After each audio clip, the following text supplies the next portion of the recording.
LG साहब को मैं आपके यहाँ से कहता हूँ, एलजी साहब इस पे आप इंक्वायरी करा दीजिए। एक किसने किया, किसने आर्डर निकाला? हम तो साफ कह रहे हैं, जम्मू कश्मीर की सरकार, जो चुनी हुई सरकार, लोगों की चुनी हुई सरकार, उमर अब्दुल्ला सरकार का डिप्टी चीफ मिनिस्टर यहाँ पे आके कह रहा है कि जनाब जम्मू कश्मीर की सरकार की मर्जी से नहीं हुआ। आप इंक्वायरी करा दीजिए एलजी साहब। ये पुलिस आपकी थी, जेडीए का वाइस चांसलर, वाइस चेयरमैन आपका था, ये आपका लगाया हुआ है। आप अगर कहते हैं नहीं हुआ, आपके ऑर्डर से नहीं हुआ, तो फिर इनकी इन ऑफिसरों की इतनी जरूरत कि एलजी को भी नहीं पूछा और चीफ मिनिस्टर को भी नहीं पूछा, अपनी मर्जी मन मर्जी की है।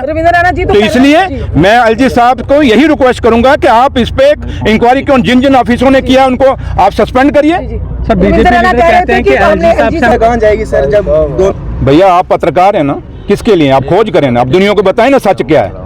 आप हमारे पे क्यों जा रहे हो? सच बताएं ना।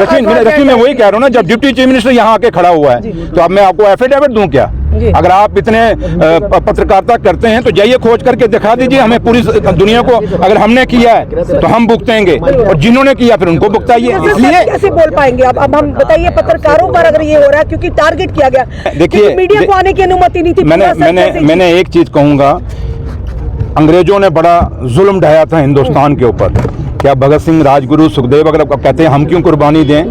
कुर्बानियां तो लगेंगी भैया, ऐसे निजाम से बचने के लिए और निकलने से। तो इसलिए आप मत कहें, आप हो सकता है मेरे पर क्या कुछ नहीं होता, लेकिन मैं सच बोलना छोड़ दूंगा क्या? नहीं, सच बोलेंगे। आप लोग सच बोलिए, क्यों नहीं बोलेंगे? कितने मकान ढह जाएंगे यार। ये देश है, ये देश ऋषियों पीर पैगंबरों का है। ये ऋषियों, वो देश हिंदू और मुसलमान का बराबर का देश है।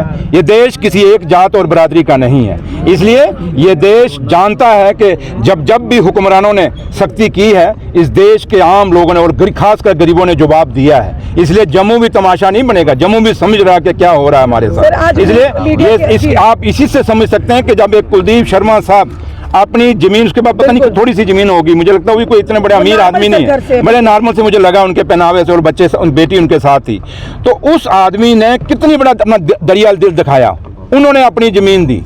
और अरफाज को मुझे पता है इसकी आंखों में आंसू आ गए। क्यों? कि आज इस बंदे को नौबत क्यों आई? आज क्यों नौबत आई कि अरफाज डांग लोगों पे डिपेंड हो गया? वो इंसान जो भी किसी से पैसा नहीं लिया, आज डिपेंडेंट हो गया। किसने किया? लेकिन मेरा रब ऊपर जरूर है। रश्मि, एक बात मेरी याद रखना, जितना मर्द कहते हैं ना सता गरीब को गरीब रो देगा, पता लगेगा उसके मालिक को तो कब्र से भी तुझे खोद के निकालेगा। इसलिए मैं आपको साफ कहता हूँ, मैं वो आदमी नहीं हूँ। मैंने आपको पहले भी कहा, मैं वो नहीं हूँ जो बातें डर के कहूँगा या छुप के कहूँगा कि कल मेरे पे क्या होगा। मैं एक इस प्लेटफॉर्म से आपको जरूर अश्योर करके जाऊँगा लास्ट में कि मैं यहाँ पे आया हूँ, उमर साहब के कहने पे आया हूँ। उमर साहब पूरी डिटेल उन्होंने मांगी है और ये इस पे जरूर कार्रवाई होगी, अकाउंटेबिलिटी फिक्स की जाएगी। और आपको दूध का दूध, पानी का पानी होगा। जो मेरे भाई ने पूछा कि जनाब वो भी मुकर रहा है, खुद सामने आएगा। और जिन्होंने किया एक दिन वो खुद आके वाइस चेयरमैन को कहना पड़ेगा। और मैं आपसे कहूंगा वाइस चेयरमैन को पूछिए, उसको जाके पूछिए जनाब ये किसने किया है? उमर अब्दुल्ला सरकार कहती है हमने नहीं किया, एलजी साहब कहते हैं हमने नहीं किया, तो किसने किया? आपने किसके कहने? वो ऑर्डर हमें, उसने कोई अप्रूवल तो लिया होगा किसी से, ऐसे अपनी मर्जी से तो आया नहीं होगा। वो जो उसको बोलिए जनाब हमें दिखा दीजिए अप्रूवल किसका है। और मैं दावे से कहता हूं कि उमर साहब का अप्रूवल नहीं होगा।